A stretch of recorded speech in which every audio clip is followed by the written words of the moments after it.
wafanye kama wanasema wale kama iko sawa.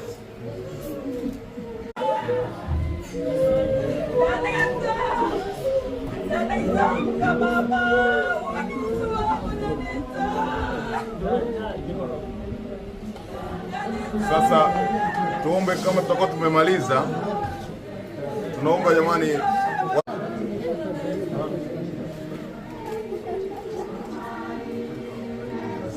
tuombe waandishi wa habari tafadhali kidogo tuwapishe, ile kwaya ni kubwa kidogo, waache wafanye ibada na taratibu.